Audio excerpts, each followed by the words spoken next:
जय जय राम कृष्ण हरी, जय जय राम कृष्ण हरी. हरी उच्चारणी अनंत पापराशी, जातील लयासी क्षण मात्रे.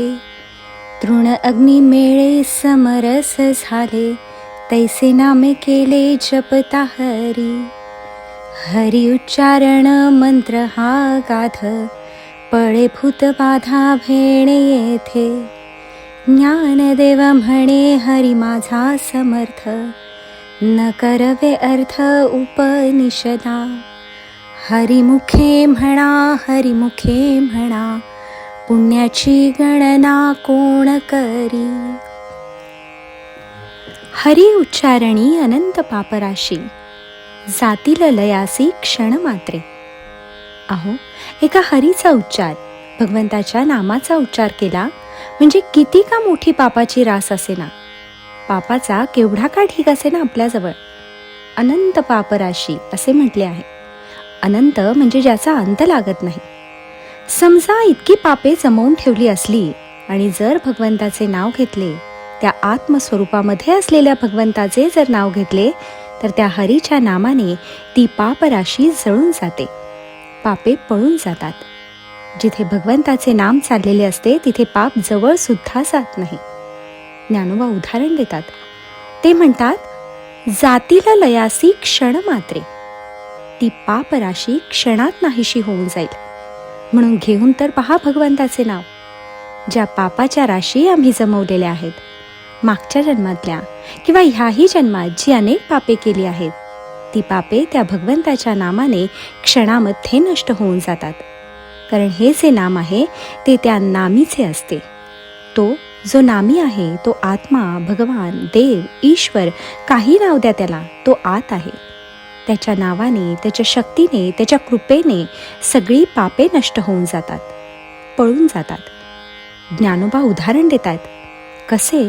ते म्हणतात, हरिनामाने ती पापे कशी जळतात तर, तृण अग्निमेळे समरस झाले, तैसे नामे केले जपता हरी.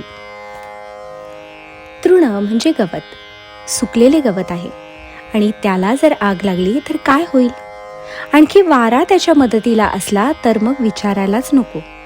त्या अग्नीच्या मदतीला वारा येतो. वारा अग्नीचा मित्र आहे. मग त्या गवताला जर आग लागली तर त्या गवताचे केवढे का ढीग असोत, ते क्षणामध्ये भस्म होऊन जातात. तो अग्नी सगळे जाळून टाकतो. त्याप्रमाणे प्रभूचे नाव, हरीचे नाव हे पापाला अग्निस्वरूप आहे. आमच्याजवळ जे पापाचे ढीग आहेत ते दिसत तर नाहीत, कारण ते आत साचलेले असतात. म्हणून त्या पापाला नष्ट करण्यासाठी, जाळण्यासाठी त्या हरीचे नाम घ्या. हरीचे नाम घेतले की ते अग्नीप्रमाणे सगळे पाप जाळून टाकते, भस्म करते. किती सोपे आहे हो पाप नष्ट करणे.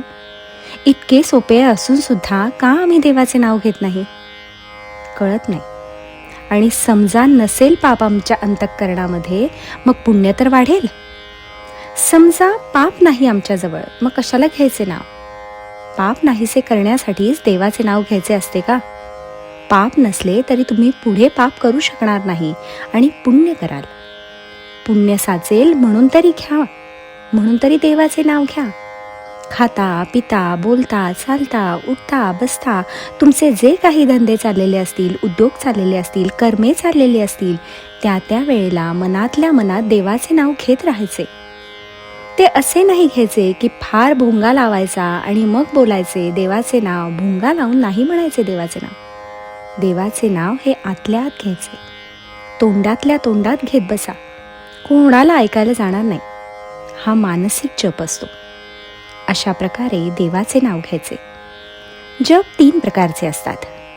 एक कायिक जप, दुसरा वाचिक जप आणि तिसरा मानसिक जप, म्हणजे मनातल्या मनात चालतो तो. अहो, कुठलाही जप करा. जपाचे साधन किती सोपे आहे.